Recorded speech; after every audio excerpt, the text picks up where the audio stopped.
आज हम लोग देखने वाले हैं नवंबर मंथ के इम्पॉर्टेंट करेंट अफेयर्स 1 से 15 नवंबर तक के 1 to 15 नवंबर के इम्पॉर्टेंट करेंट अफेयर, जिसमें हम इम्पॉर्टेंट डेज, साथ में national issues, state issues, event, उसके अलावा people in news, appointment, obituaries, सब कुछ देखेंगे। तो चलिए वीडियो देखते हैं।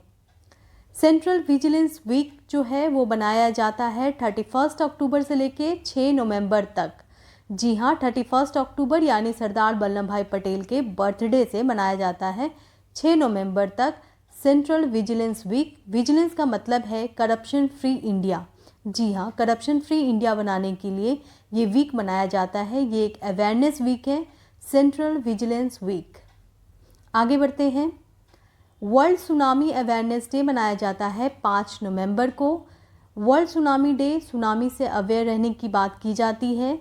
इस बार का थीम क्या है? Early warning and early action before every tsunami.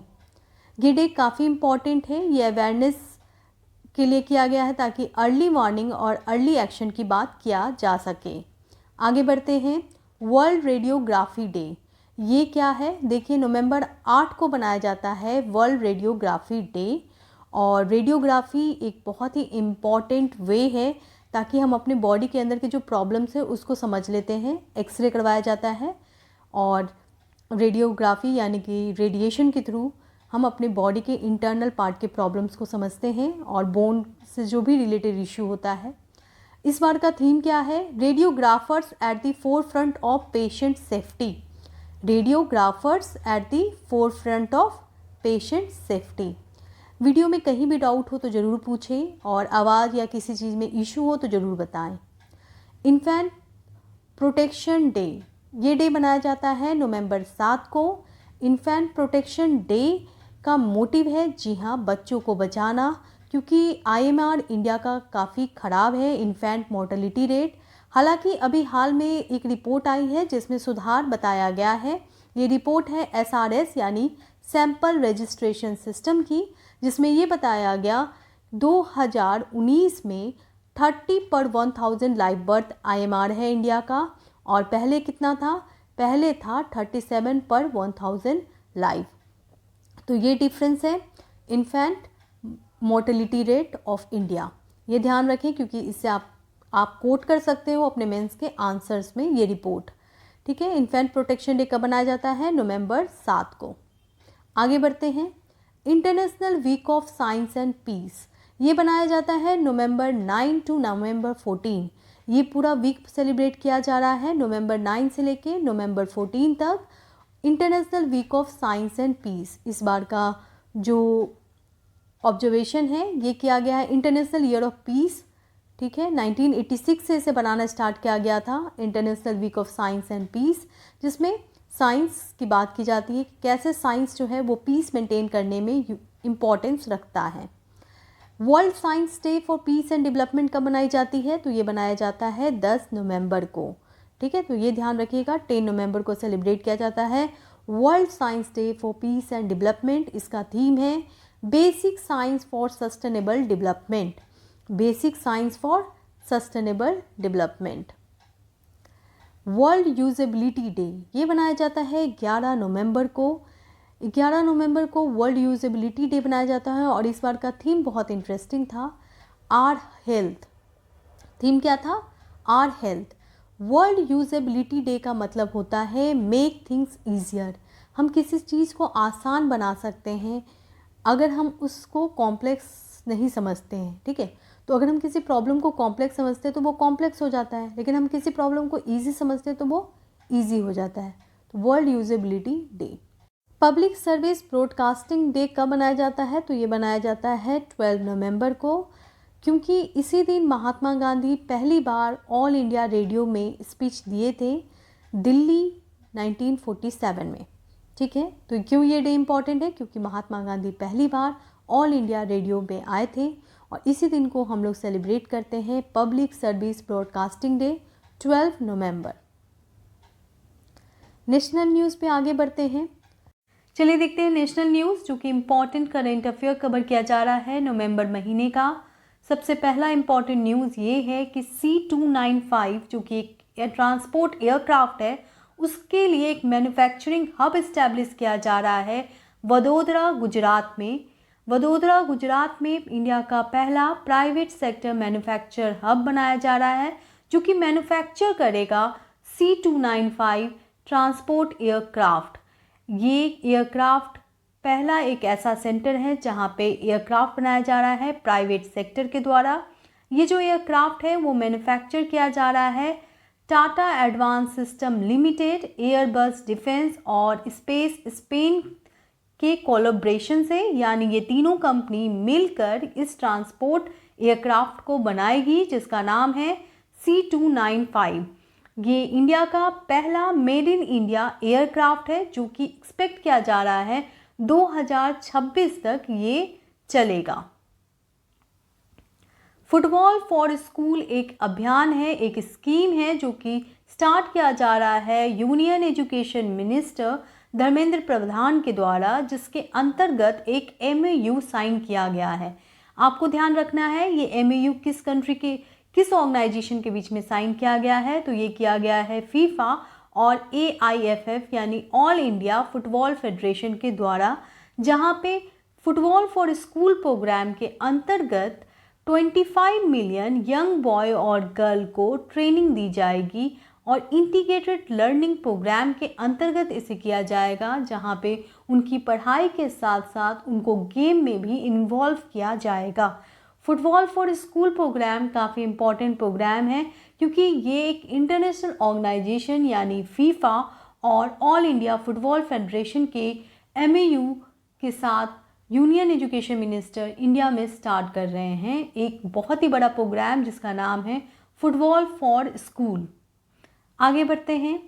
अगर हम ऑर्गेनाइजेशन की बात करें तो फीफा एक बहुत ही इम्पॉर्टेंट इंटरनेशनल गवर्निंग बॉडी है जो कि फुटबॉल और टूर्नामेंट जो भी होते हैं कंपटीशन उसको ऑर्गेनाइज करती है, जिसमें Belgium, Denmark, France, Germany, Netherlands, Sweden, then Switzerland, Spain जैसी बड़ी बड़ी कंट्री आती हैं।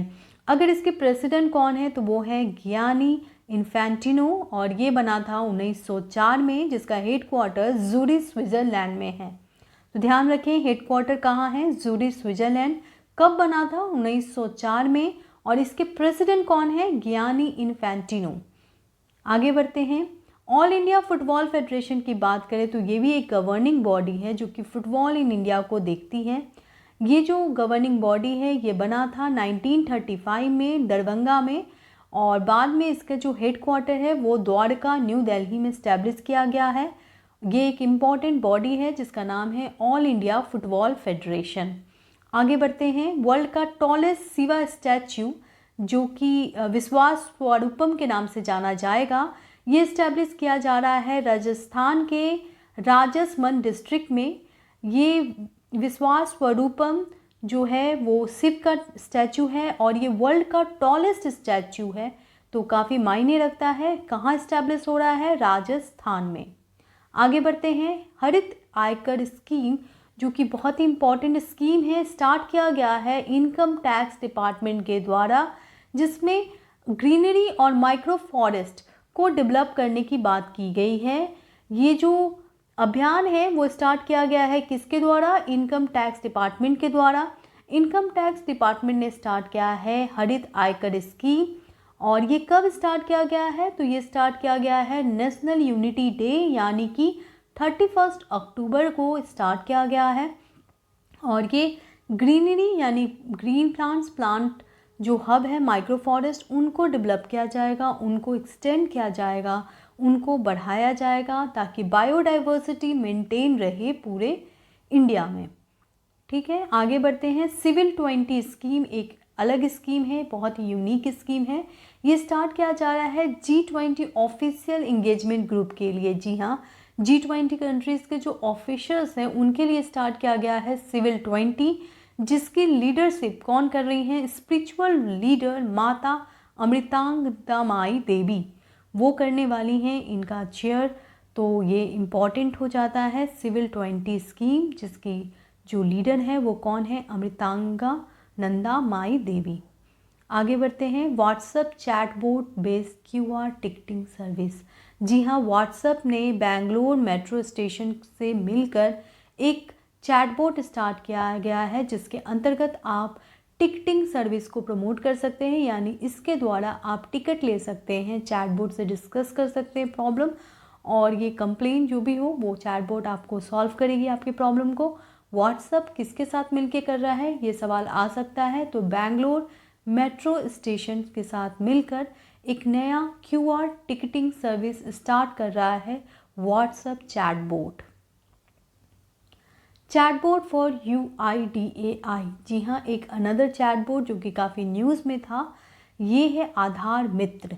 आधार मित्र एक ऐसा चैटबॉट है जिससे अंतर्गत आप जो भी आधार से रिलेटेड आपके जो प्रॉब्लम है, ग्रीवांसेस है, उनको सुनेंगी और सॉल्व किया जाएगा। ये एक चैटबॉट है जो कि unique identification authority of India के द्वारा बनाया जा रहा है, जिसका नाम है Aadhaar Mitra. Both Hindi and English are available for the chatbot, दोनों ही भाषाओं में उपलब्ध होगा। और ये चैटबॉट जो है वो आपको बहुत सारे आधार रिलेटेड सब्जेक्ट, फीचर्स और सर्विसेज देंगी।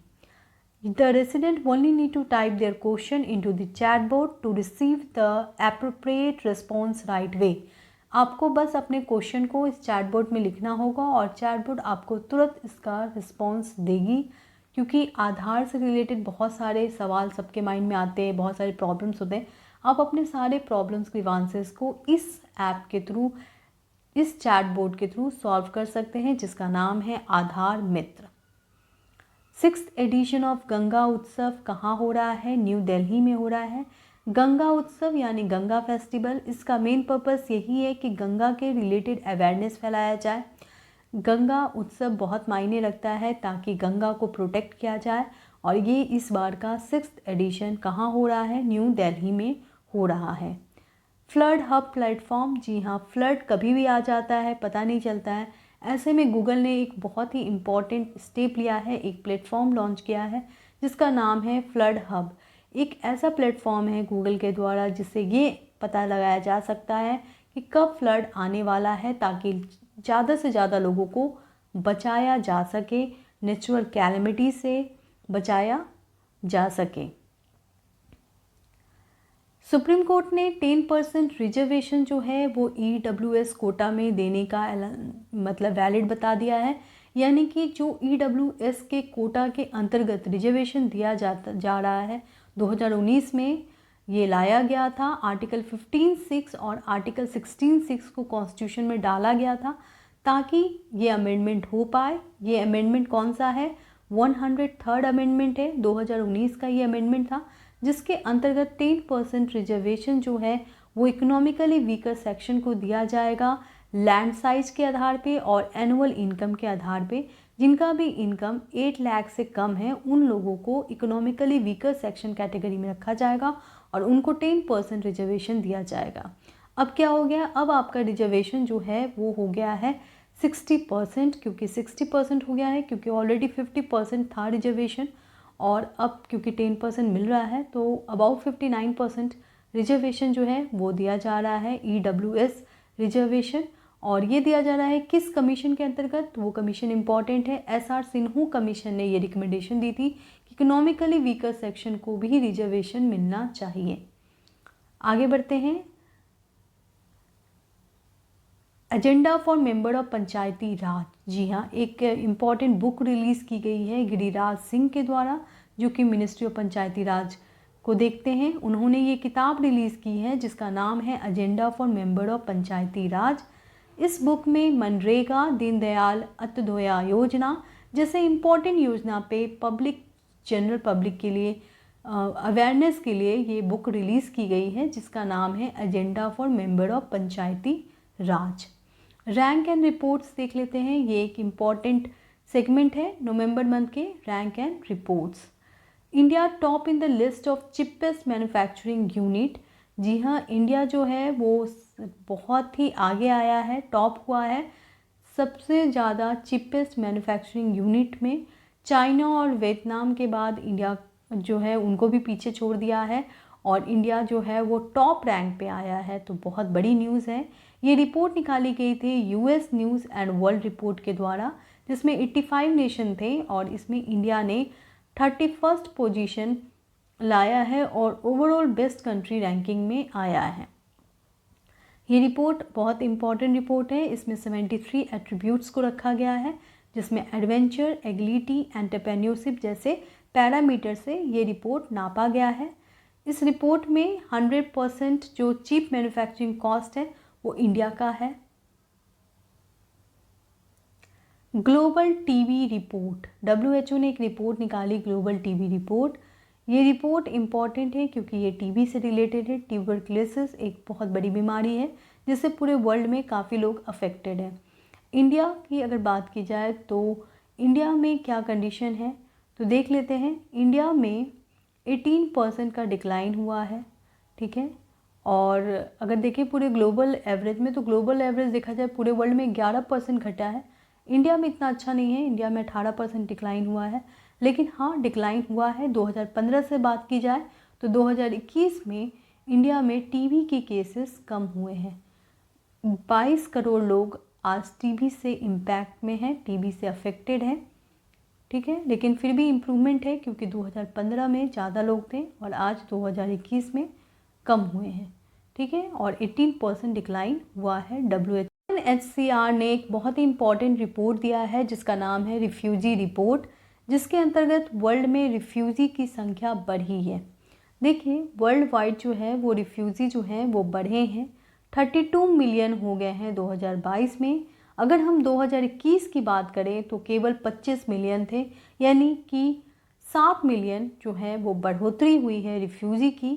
रिफ्यूजी सबसे ज़्यादा जो बढ़े हैं वो सीरिया, वेनेजुला और यूक्रेन के हैं, क्योंकि जैसा वर्ल्ड का कंडीशन चल रहा है रिफ्यूजी की संख्या बढ़ती जा रही है, लोग भाग रहे हैं एक कंट्री को छोड़कर दूसरी कंट्री में। तुर्की की बात की जाए तो तुर्की में अभी 3.7 मिलियन रिफ्यूज़ी हैं। कोलंबिया जो है वो सेकंड है जिसमें 2.5 मिलियन है और जर्मनी थर्ड है जिसमें 2.2 मिलियन रिफ्यूज़ी हैं, ठीक है। तो ये सबसे ज़्यादा रिफ्यूज़ी हैं वर्ल्ड में। जेंडर वेल्थ गैप रिपोर्ट, एक बहुत इंपॉर्टेंट रिपोर्ट निकाली गई है, जेंडर वेल्थ गैप रिपोर्ट। इस रिपोर्ट में बताया गया है कि विमेन जो है आज भी वर्कफोर्स में बहुत ही कम कंट्रीब्यूट कर पा रही हैं। केवल 3% वीमेन जो है वो सीनियर पोजीशन में है इंडिया में। ये इस रिपोर्ट में बताया गया, global gender wealth gap report में ये निकाला गया है। एशिया पैसिफिक कंट्रीज़ का ये रिपोर्ट है जिसमें इस रिपोर्ट में ये बताया गया कि 3% जो है वर्ल्ड में जो है इंडिया में स्पेशली 3% ही वीमेन जो है वो सीनियर पोजीशन पे है। स्टेट न्यूज़ देख लेते हैं नवंबर मंथ का।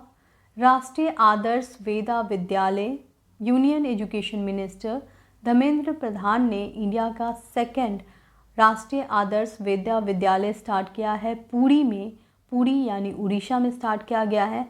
ये आदर्श वेद विद्यालय है जहाँ पे वेदा के बारे में पढ़ाई करवाई जाएगी। अगर आपसे पूछा जाए पहला कहाँ था तो देखिए महर्षि संदीपानी राष्ट्रीय वेद विद्या परिस्थान जो है वो पहला ऐसा स्कूल है जो कि उज्जैन मध्य प्रदेश में है। तो ध्यान रखें उज्जैन मध्य प्रदेश में पहला राष्ट्रीय आदर्श वेद विद्यालय है और सेकंड जो है वो पुरी में स्टार्ट किया गया है उड़ीसा के। इम्पॉर्टेंट करेंट अफेयर्स है। यूनिफॉर्म सिविल कोड की बात की जा रही है। गुजरात में कमेटी बनाई गई है यूनिफॉर्म सिविल कोड से रिलेटेड। ये कमेटी बहुत इम्पॉर्टेंट है। अगर हम बात करें तो अभी हाल में हिमाचल प्रदेश और आसाम के भी जो गवर्नमेंट है वो भी सोच रही है UCC लाना यानी यूनिफॉर्म सिविल कोड लाने के लिए। पूरे इंडिया में एक स्टेट है जहाँ पे यूनिफॉर्म सिविल कोड लागू हो चुका है, वो है गोवा। तो गोवा एक ऐसा स्टेट है जहाँ पे यूनिफॉर्म सिविल कोड लागू हो गया है। यूनिफॉर्म सिविल कोड क्यों मायने रखता है ये सब जानेंगे। Kerala become the first state in India to launch uniform gold price. जी हाँ, पूरे केरला में आपको एक ही दाम में मिलेंगे गोल्ड, और ये जो गोल्ड प्राइस रखा जाएगा वो रखा जाएगा बैंक रेट के आधार पे, ठीक है। तो गोल्ड कंज्यूमिंग स्टेट पूरे इंडिया में सबसे बड़ा केरला है और केरला इसी संदर्भ में यूनिफॉर्म गोल्ड प्राइस ला रहा है जी हाँ, केरला सरकार यूनिफॉर्म गोल्ड प्राइस ला रही है जो कि बैंक रेट के आधार पे होगा, और ये जो गोल्ड प्राइस होगा वो रिजनेबल होगा, साथ में ट्रांसपेरेंट होगा। बिल्कुल आप किसी भी स्थान से ले, आपको एक ही प्राइस में गोल्ड मिलेगा केरला में। सीएम डैशबोर्ड, हरियाणा के चीफ मिनिस्टर मनोहर लाल खट्टर ने सीएम डैशबोर्ड पोर्टल लाया है ताकि जो भी सरकार के जो काम है उनको अच्छे से मॉनिटर किया जा सके। इसी संदर्भ में हरियाणा सरकार ने सीएम डैशबोर्ड लाया है। Country's largest wind turbine generator, Adani new industries limited ने विंड टर्बाइन लगाया है मुंद्रा गुजरात में। ये इंडिया का सबसे बड़ा विंड टर्बाइन जनरेटर होगा।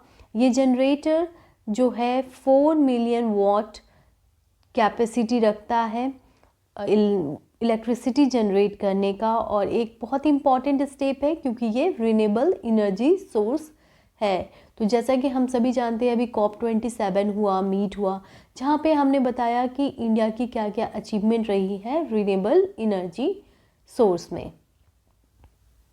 फर्स्ट इंटीग्रेटेड एक्वा पार्क जो है वो सेटअप किया जा रहा है अरुणाचल प्रदेश में। नॉर्थ ईस्ट फिश म्यूज़ियम जो कि फर्स्ट फिश म्यूज़ियम है वो बनाया जा रहा है इस एक्वा पार्क में। यूनियन मिनिस्टर ऑफ फिशरीज़ वहाँ पे गए थे और उन्होंने अरुणाचल प्रदेश में इसको इनॉग्रेट किया है।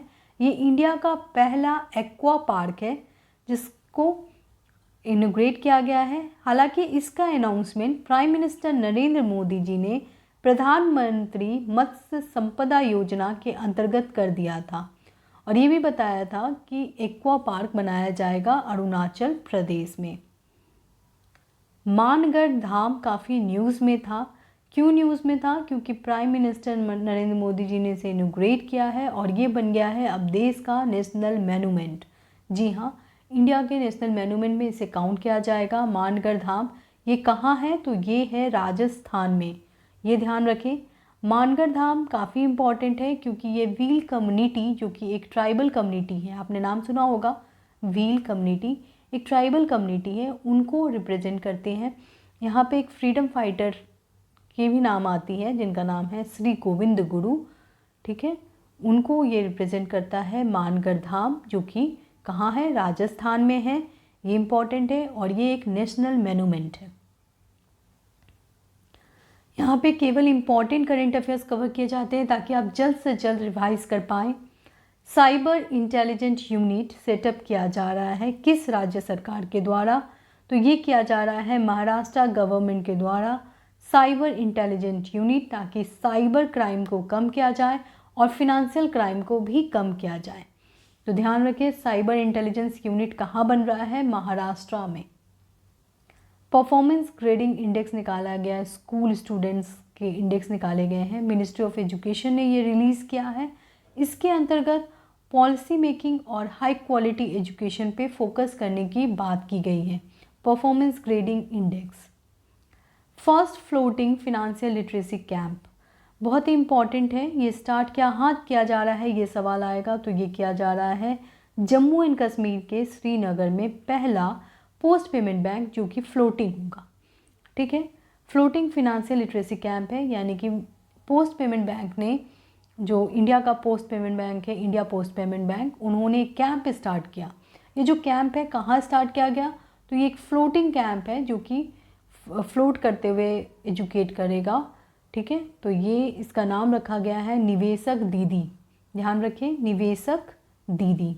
ये क्या है? ये एक फ्लोटिंग कैंप है जो कि इंडिया पोस्ट पेमेंट द्वारा स्टार्ट किया गया ताकि जो विमेन हैं उनको बताया जाए कि कैसे वो इन्वेस्टमेंट करें, ठीक है। तो इसका फोकस एरिया क्या है? To promote financial literacy by the women for the women, ठीक है। तो ये विमेन बताएगी विमेन को। आगे देखते हैं अपॉइंटमेंट। इस महीने कुछ इम्पॉर्टेंट अपॉइंटमेंट हुए, जैसे कि new chief justice of India.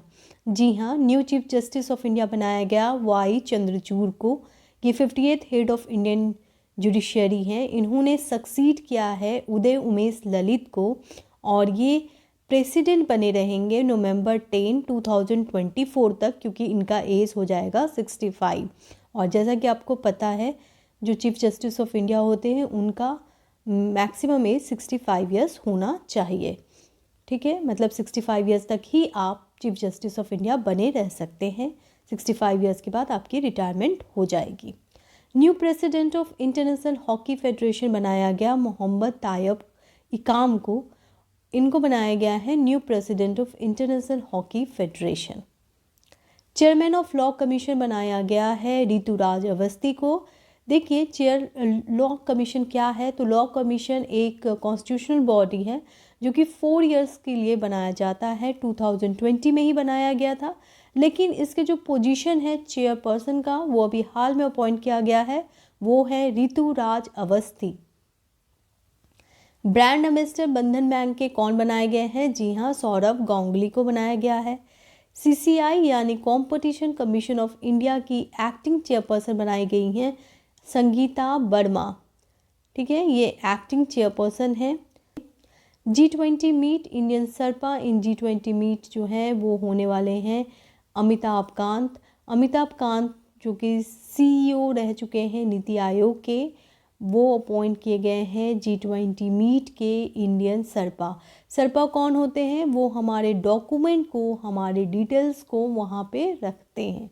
ठीक है, तो G20 की प्रेसिडेंसी 2023 की इंडिया को मिलने वाली है न्यू दिल्ली में।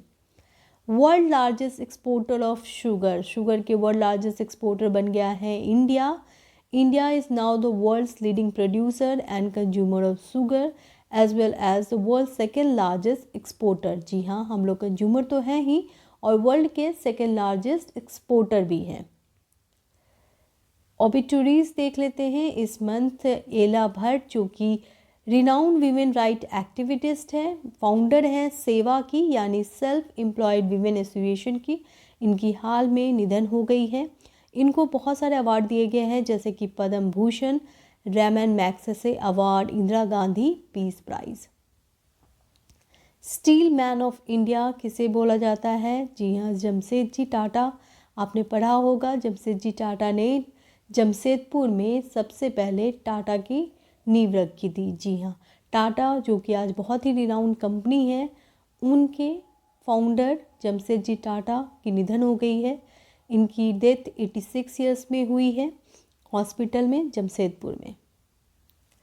स्पोर्ट न्यूज़ देख लेते हैं। नवंबर मंथ के important sport news.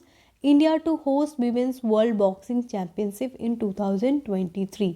India host कर रहा है विमेन वर्ल्ड बॉक्सिंग चैंपियनशिप।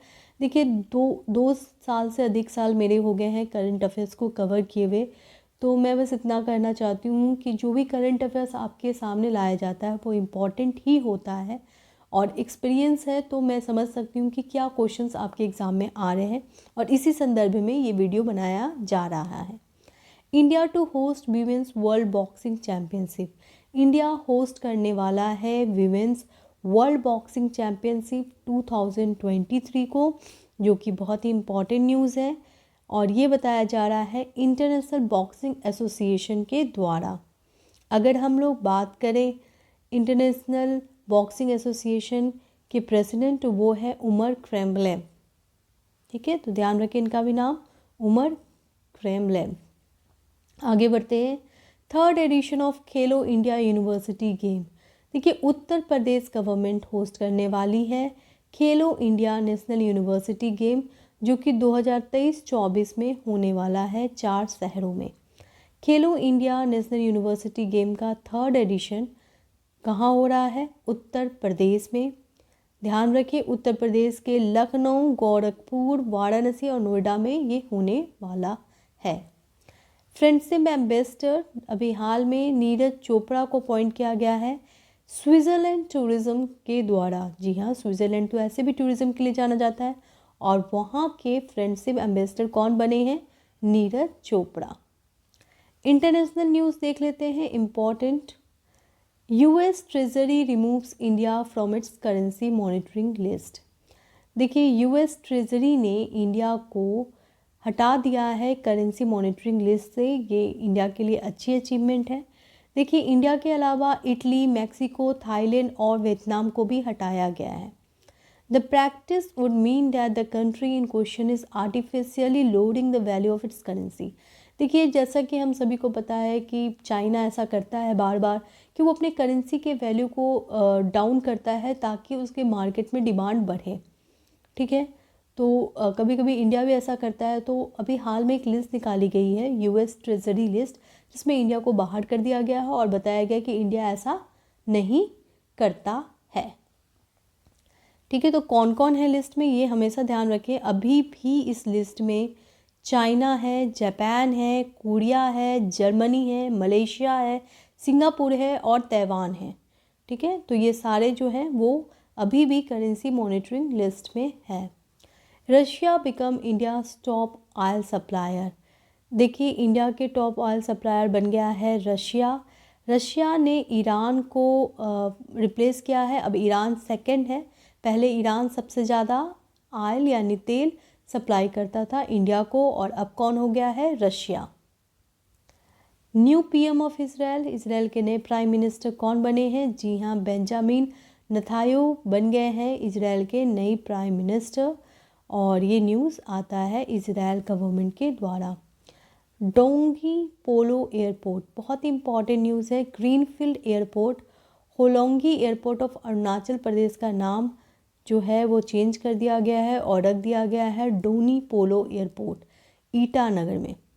ठीक है, तो आपको ध्यान रखना है कौन से एयरपोर्ट का नाम बदला गया है। होलोंगी एयरपोर्ट जो कि अरुणाचल प्रदेश में है, इसका नाम बदल के कर दिया गया है डोनी पोलो एयरपोर्ट। 17 G20 मीट हुआ अभी हाल में बाली में, और इसके डिटेल वीडियो आपको मिल जाएंगे डिस्क्रिप्शन बॉक्स में। ठीक है, आगे बढ़ते हैं। COP27, बहुत इंपॉर्टेंट न्यूज़। COP27 का समिट अभी हाल में शर्म एल शेख इजिप्ट में हुआ। COP27 मीट में एक COP27 एक क्या है, कॉन्फ्रेंस ऑफ पार्टी है जो कि एक सुप्रीम बॉडी है United nation framework convention on climate change का। कॉप रिस्पॉन्सिबल होता है रिप्रेजेंट करने के लिए report, green house gas emission, awareness about climate change. इसके अंतर्गत 198 कंट्रीज़ आते हैं। क्लाइमेट फिनांसिंग पे पूरी डिस्कशन हुई। USD 100 बिलियन देने की बात करता है। $100 बिलियन दिया जाएगा डेवलपिंग कंट्री को, डेवलप्ड कंट्री के द्वारा, ताकि डेवलपिंग कंट्री जो है वो नॉन रिन्यूएबल एनर्जी से रिन्यूएबल एनर्जी की तरफ मूव कर पाए। वीडियो अच्छा लगे तो लाइक, शेयर और सब्सक्राइब करें। जल्दी से जल्दी स्टडी विद रश्मि चैनल को। Thank you.